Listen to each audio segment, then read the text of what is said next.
That was the text. 8 words, no punctuation, no warmth. It came in at 7:52 a.m. just as I was reaching for my jacket. I was supposed to meet Lisa at Daylight Diner, same as every Saturday. We'd been doing it for years. The waitress knew our order before we sat down, her black coffee, my eggs over hard. I had already boiled the eggs that morning, just in case she wanted breakfast at home instead.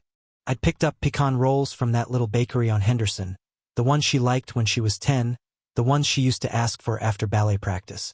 I sat down at the kitchen table and read the message again. Don't come. Just family. Without you. I didn't reply. I didn't ask questions. Didn't call her. Didn't try to understand. Some things, when said plainly, don't need translation. I stood up, walked to the sink, turned off the burner, dumped the eggs. 2 weeks earlier, I had wired just under $100,000 to help them close on a house they couldn't afford. They were short on closing costs, short on inspection repairs, short on furniture. I covered all of it. No conditions. No contracts. That wire transfer came from an account I'd opened after my wife passed. An account meant to cover the rest of my years. Lisa cried on the phone when I told her it was done. Said she didn't know how to thank me. I told her not to. That's not why you help your child. You help because that's what fathers do. I'd paid for her college twice after she changed majors. Covered her wedding dress, her braces, her first apartment's deposit. Paid off the $6,300 in credit card debt she racked up when Tom lost his first job. Quietly paid for their honeymoon when the family contribution Tom's parents promised never came through. I never asked for anything back. They moved into the house 2 weeks ago. I helped carry boxes. Fixed a loose step on the back porch. Tom said we should grab a beer sometime soon. Said it in that distracted, busy way of his, like he was already somewhere else. Lisa hugged me goodbye and said, "Love you, Dad. See you Saturday." That was the last time I saw her. I opened my laptop, logged into my accounts. First, I stopped the automatic payments. Car insurance, $312 per month. Health insurance supplement, $408 per month. Utilities, water, internet, gas, all in my name because they were overwhelmed with paperwork during the move. Then I froze the credit card I'd given Lisa when she was 24. She'd used it exactly once that year, for an emergency vet bill, and I told her to keep it just in case. Turns out just in case meant brunch, a pair of leather boots, something from Crate and Barrel, and a hotel in Austin I'd never heard of. That same morning, I called my attorney, Ben Hirsch, and told him to begin the process of selling the house. "Are you sure?" he asked. "I'm sure," I said. "You're still listed as sole owner on the deed." "I know. They'll be surprised. That's not my problem." I hung up and poured myself another cup of coffee. I didn't cry. I didn't get angry. I sat there in my kitchen and listened to the radiator tick, and I let the silence settle around me like fog. Later that afternoon, I checked Facebook. Shouldn't have, but I did. Old habits die slow. Lisa had posted a photo. It was her, Tom, and his parents, sitting at a bright cafe in Dallas. Trendy place. Artisan coffee. Plates full of food I couldn't name. Everyone was smiling. Glasses raised. The caption read, "Weekend with real family. Nothing better." There it was. The second slap. Maybe the real one. I stared at that photo a long time. I looked at the faces. Tom's parents, Bill and Karen, grinning like they'd won something. Tom, his arm around Lisa. Lisa, with that easy, proud smile I hadn't seen aimed at me in a long time. Real family. I didn't comment. Didn't like it. Just closed the app. That night, I found myself standing in the garage. Not sure how I got there. The overhead light hummed above me. I looked around at what was left of my life. Wooden shelves, paint cans, the old Stanley tool chest I bought in '84. I hadn't used it much since the arthritis started. In the corner sat a folded crib, the one I kept in case Lisa and Tom ever needed a babysitter. They never did. Not once. I used to picture grandkids here. Saturday mornings with pancakes and cartoons. Teaching someone how to sand a board. How to use a square properly. Funny thing about a vision, You don't notice it's gone until you're standing in its place. Alone. The next morning I went through old photos. Not out of nostalgia. I was trying to see it. The moment I became invisible. Lisa at 3 sitting on my shoulders at the zoo. Lisa at 8 losing a tooth on the soccer field. Lisa at 17 crying after her first heartbreak. Lisa at 24 calling me to ask if I thought Tom was the one. I was there for all of it. Every call. Every question. Every mess she didn't want to tell her mother about. Now she had a new definition of family. And I wasn't in it. That was Saturday. By Tuesday, the bills had all bounced back to them. Ben started the paperwork on the house.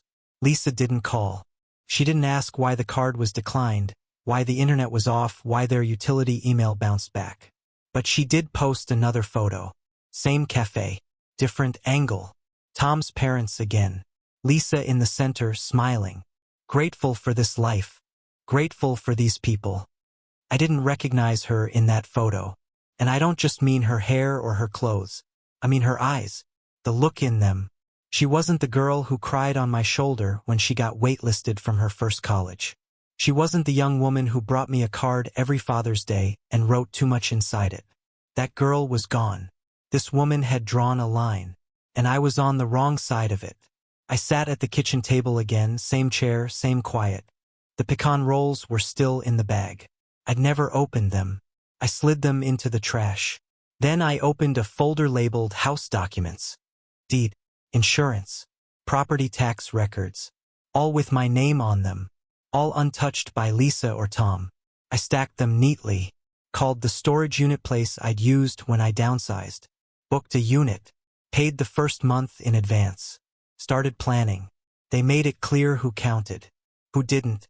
The one thing they hadn't realized, what they never saw, was that when you take a man for granted long enough, when you treat his sacrifices like obligations and his silence like consent, you're gambling. Not that he'll explode. Not that he'll cause a scene. But that one day, quietly, he'll start making decisions without telling you. That morning's text wasn't the start of something. It was the end. I just hadn't known it yet. The call came 5 days later. She didn't say hello. Didn't ask how I was. Dad, did you cancel the utilities? I was outside, sanding a railing I'd meant to fix for months. The phone was on speaker. Yes. What? Why? They were in my name. But, Lisa, I said, you told me not to come because you wanted it to be just family. I assumed that meant my name shouldn't be on your bills anymore either. She was quiet for a second. I could hear her breathing. Then her voice changed. Clipped. Practiced. Like she'd rehearsed it. Tom says you're too intense. You always make things stressful. It's just easier this way. Easier. She said it like she was letting me down gently. Like I'd simply failed to pass some unspoken test of emotional convenience. I didn't answer. Dad, she said, softening a little. You chose to help us. You gave us that money. It wasn't a loan. You can't guilt us for something you offered. No, I said. I can't. And I'm not. But the moment she said it, I saw it all clearly. I hadn't been a father to them. Not in their eyes. Not really. I'd been a funding source. A backup plan. A financial airbag. She wasn't angry that I canceled the bills. She was angry that I stopped being useful. I walked inside. Picked up the manila folder on the counter. Flipped through the itemized charges on the emergency card I'd shut off the day of her text. Over the past 4 months. Spa services, $740. Designer furniture, $1,680. Hotel bookings, $912. Meal delivery, nearly $1,100. She hadn't used it for emergencies. She'd used it for convenience, comfort, status. I'd given her the card years ago. Told her it was for medical needs, urgent repairs, safety. Never once questioned a charge. That's what trust looks like. When I froze the card, I didn't expect her to notice immediately. But she did. An hour after our call, my phone rang again. Same number. No greeting. You embarrassed me. Excuse me? We were at lunch. With Tom's parents. I tried to pay. The card declined. In front of everyone. I didn't apologize. Instead, I asked, "Did you explain that it was your emergency card from your father? The one he gave you for safety?" Silence. Then she snapped, "If this is how you're going to be, then Tom and I think it's time to talk about your situation." My what? Your living situation. That house is too big for you. It's old. It's not safe. You've been alone for years. We're going to help you get into a care facility. Something nice. We've already started looking at options. I didn't speak. Couldn't. "We'll sell the house, obviously," she went on. "Use the equity to cover your costs. Tom has experience with elder transitions. He knows how to handle the logistics." She said it calmly, as if this were some generous next step. As if she weren't discussing the liquidation of the only home I had left. That's when it hit me. They didn't just think of my money as theirs. They thought of my house that way too. They'd done the math. Figured out the timelines. Assumed I'd roll over, grateful to be looked after by the same people who cut me out of breakfast. I realized then this was never about a misunderstanding. It wasn't even about family. It was about entitlement. They believed I owed them my life, my home, my peace, and I'd trained them to think that way. Years of quiet generosity. Years of never saying no. Years of pretending I didn't mind. They took that silence and turned it into consent. But silence isn't agreement. It's just patience. And mine was done. I hung up the phone, sat at the dining table, looked around at a house full of furniture I built, walls I painted, repairs I made by hand. Lisa hadn't been in that house in over a year. Said it was too far from the city. But now she wanted to sell it. Wanted to handle everything. She meant control. That night, I found the real estate folder I kept in my office. Opened the file marked New Hope Lane. Their house. My house, technically. Still under my name for loan approval reasons. That's how they put it. Just a formality. Said they'd finalize everything later. Later never came. I called Mr. Harris. Realtor I'd known for 20 years. Straight shooter. Helped me buy my last 3 properties. "Harris," I said, "I want to list a property." We met the next morning. I showed him the deed, the title, the closing documents. All in my name. "You sure about this?" he asked. "They want me out of their life," I said. "I'm just returning the favor." Harris didn't ask questions. We listed it quietly. No public sign. No open houses. Private showings only. 3 days later, we had 2 offers. A young couple, Zach and Emily, offered full price, no conditions. First-time buyers. Newly married. Saved every penny to afford it. They reminded me of Lisa and Tom, 15 years ago. Before the debt. Before the brunch photos.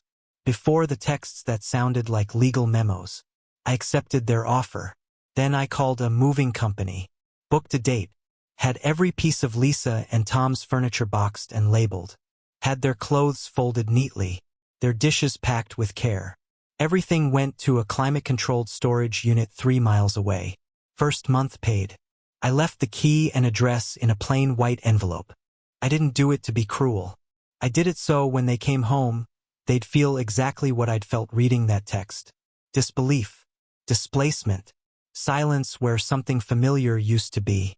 That Sunday evening, I drove out there. Sat on the porch swing. Waited. Around 7 p.m. They pulled into the driveway. U-Haul in the drive. Porch light on. Through the living room window, they saw people. Zach and Emily. Laughing. Carrying in a lamp. Their first night in their first home. Tom jumped out of the car. "What the hell is going on?" Lisa followed, pale. "Why are there people in our house?" I stood up. Held out the envelope. "It's not your house anymore," I said calmly. "It was mine. I sold it. Your belongings are safe. Storage unit on Main. First month's rent is covered." Tom's face flushed. "You can't do this. You can't just sell our house." Lisa's voice broke. "Dad, this is insane. This isn't right." I didn't raise my voice. Didn't move. "The deed was in my name," I said. "You never changed it. You never even offered. I waited. You made your choice. Now I've made mine." Tom looked like he wanted to hit something. Lisa looked like she didn't recognize me. They started shouting over each other. Legal threats, emotional pleas, declarations of betrayal. But none of it mattered. Because for the first time in years, I wasn't trying to explain myself. I wasn't trying to fix it. I was done. Zach came out, looked uncertain. I told him everything was fine. Just paperwork confusion. He nodded, went back inside. Lisa was crying now. Real tears. I can't believe you'd do this to your own daughter. I didn't answer. Because I had done nothing to her. I had simply stopped doing everything for her. They left without the envelope. I left it on the porch. Got in my car. Drove home. Didn't look back. They sued. Not a phone call. Not a conversation. A certified envelope left on my porch with the words Pearson v. Pearson typed across the top. Lisa and Tom were filing a claim to reverse the sale. Claimed I acted in bad faith. Claimed it was an unjust eviction. That the sale was maliciously timed and executed without appropriate notice. Their lawyer argued emotional distress, implied tenancy, and familial obligation. It read like a betrayal trying to disguise itself as a misunderstanding. I called Ben Hirsch. He read the letter twice, then said, "This is an act of desperation." "Can they win?" I asked. "No," he said. "The property was legally yours. You sold it as sole owner. The paperwork's airtight." We went to court 3 weeks later. I wore my navy blazer, same one I wore to Lisa's wedding. Sat in the third row, hands folded in my lap. Lisa wouldn't look at me. Tom did, but only once, long enough to show me his contempt. Their attorney talked about betrayal, family values, promises made, implied permanence. My attorney stood, quiet, direct. The property was never transferred. No written agreement was made. The plaintiff lived in a home owned by the defendant for over a year without legal claim or financial contribution. The judge, a gray-haired woman with kind but tired eyes, flipped through the documents. She looked at Lisa. "Miss Pearson, you're an adult. You understood the arrangement, correct?" Lisa nodded, small. "It was temporary, just to help us get started." "And did you ever ask to have the deed transferred?" "We were going to. Tom was handling it. But it never happened." "No." The judge turned to Tom. "Sir, did you contribute financially to the property?" "We made improvements," he said. "Which were?" "A new backsplash, a couch, curtains." The judge almost smiled. "Almost. The sale is valid," she said. "The deed was legal. The owner had every right to sell. Case dismissed." Just like that, Lisa's mouth fell open. Tom stood, furious. I didn't say a word. I stood, nodded to the judge, walked out. It was over in less than 20 minutes. Outside, I could hear them arguing with their lawyer, accusing him of not trying hard enough. Lisa's voice cracked. I didn't slow down. I didn't stop walking until I was back in my car. Door closed, engine running, silence wrapped around me. Later that evening, Ben called. "They're still angry," he said. "But there's nothing left to do. They're on the hook for legal costs." "I'm not pressing it," I said. "You could." "I know, but I'm not. I didn't want their money. I just wanted the door shut." That night I opened a map, marked a few towns north of the city, somewhere quieter, somewhere cooler in the summer. I called an RV dealer the next morning, drove out to see what they had. A week later, I signed the papers for a 28-foot travel trailer, used, clean, solid. Enough room for one man and a dog. I named her Clara after my wife. 2 days after that, I stopped by the local shelter and met Baxter, a 5-year-old golden retriever who looked like he'd already been through a few things but still trusted people anyway. We were the same. We left on a Tuesday, headed north. No real destination, just away. That evening, I pulled into a quiet campground outside Durant. Trees overhead, crickets singing. I made dinner on the little gas stove. Baxter curled up by the door. I sat on the steps, watching the sky turn the color of rust. And for the first time in years, I didn't feel tired. A week later, I drove past the house I once bought for them. Zach was out front mowing the lawn, shirt off, earbuds in. Emily sat on the porch holding a baby I hadn't known they'd had. They didn't see me, but I watched them laugh. Saw the way Zach looked up at her and smiled. And something in my chest loosened. The house was being lived in, filled with new stories, laughter, ordinary happiness. I wasn't sad. I wasn't bitter. I was free. I drove away, didn't take a picture, didn't stop, just kept going. Baxter stuck his head out the window. We found a little park off the highway. No cell service. No noise. Just a lake, a fire pit, and the sound of leaves. I made coffee that morning. Real coffee. Drip, not instant. Sat in a folding chair with Baxter at my feet. And I thought about what it meant to be a father. Not in the movies. Not in the greeting cards. But in real life. It means building a life someone else stands on. It means giving more than you take. It means being invisible more often than not. But it doesn't mean being erased. It doesn't mean staying where you're not wanted. It doesn't mean paying the toll just to be tolerated. I thought about Lisa. I didn't hate her. I just didn't know her anymore. The girl I raised was kind, curious. She used to ask me why I always stopped to help people with car trouble. Used to bring me tools in the garage just to be near me. I don't know when that girl became someone who used the word facility like a kindness. But I know this. I didn't leave her. She left me, piece by piece, brunch by brunch, decision by decision, until all that was left was a text. 8 words. I stared at the trees. Baxter whined gently. I scratched behind his ear. The breeze moved through the grass. I was still here, and that mattered. The day the judge threw the case out, I didn't celebrate. I didn't gloat. I didn't tell anyone. I folded the ruling into a manila envelope and placed it in the trailer's small cabinet next to my will, insurance papers, and a stack of maps. Then I sat on the step, watching Baxter tear into a stick like it was something personal. Lisa and Tom would be covering their own legal bills now. Ben said they looked shocked when the judgment came down, as if the law was supposed to bend just because they were the ones asking. But it doesn't work like that. Life doesn't work like that. I stayed out another 4 months, traveled mostly back roads, cooked most of my meals, talked to Baxter more than I talked to people. He didn't interrupt, didn't explain me to myself, just listened, trusted me to know where we were going.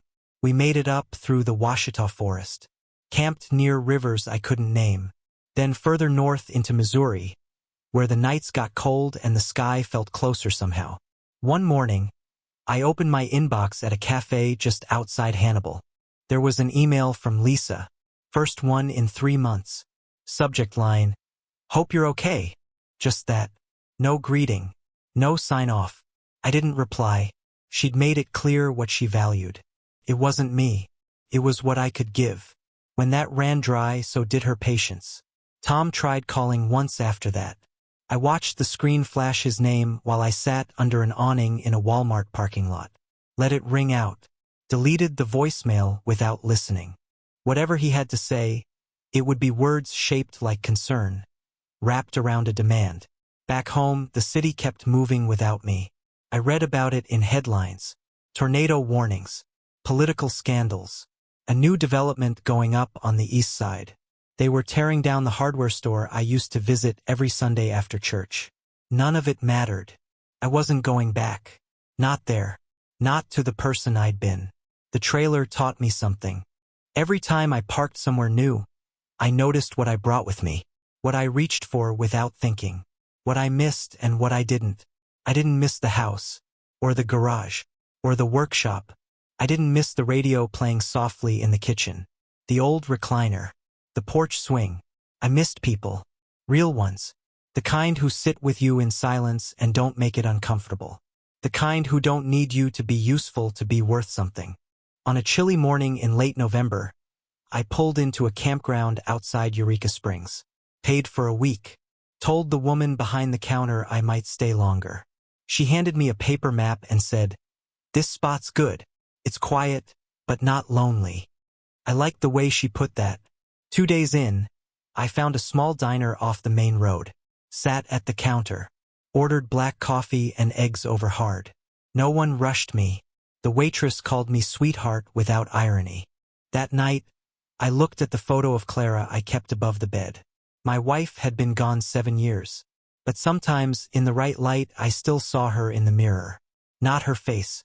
Her steadiness. She'd been the only one who never asked me to be someone else. We didn't always agree. But she never made me feel like my usefulness was conditional. The next morning, I wrote Lisa a letter. Not to rebuild anything. Not to reestablish contact. But because I needed to say something that couldn't live in silence. Dear Lisa, you were my daughter before you were anyone's wife. Before you became someone's partner. Before you decided that family was measured by brunch invitations and photo captions. I changed your diapers. Took you to school. Sat in the car for hours outside dance rehearsals you didn't even want to go to. I paid for your mistakes. Covered your bills.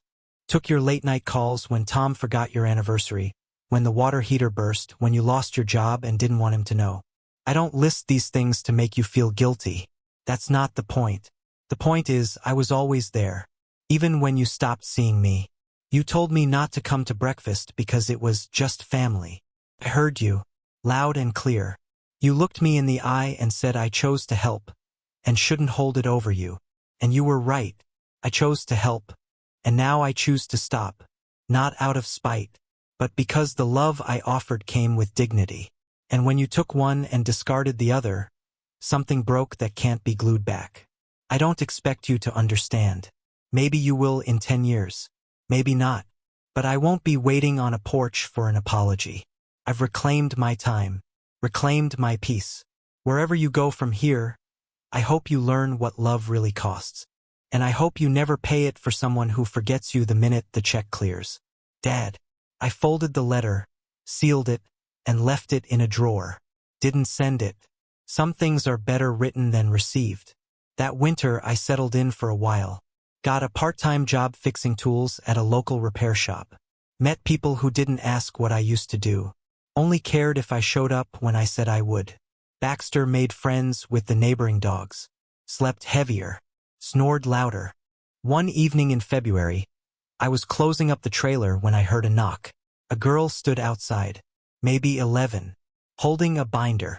She looked nervous. "Are you the guy who fixed the chainsaw last week?" she asked. "I am." She nodded. "My grandpa says thanks. He says it cuts like butter now." I smiled. "Tell your grandpa he's welcome." She shifted her binder. "I have a math worksheet. I hate math." I laughed. "Let's take a look." She sat on the steps. I pulled out a folding chair. She showed me the page, fractions, mostly. Simple if you'd ever built anything. She got the hang of it after 2 examples. "You're good at explaining things," she said. "Most people make it complicated. That's because they don't understand it themselves." When she finished, she said, "You have a granddaughter?" I did. Once. She didn't ask more, just said thanks and ran off. I sat there after she left, watching the porch light flicker on. And I thought not every goodbye is a loss. Sometimes, it's the start of something quieter, truer. Not everyone gets a second family. But sometimes, if you clear the space, a little of the right kind of life comes walking in with a math binder and no baggage. That night, I sat at the small kitchen table, coffee in hand, Baxter at my feet. The trailer was quiet, but not lonely. There was no text message, no legal motion, no grand gesture, just peace. And that was enough.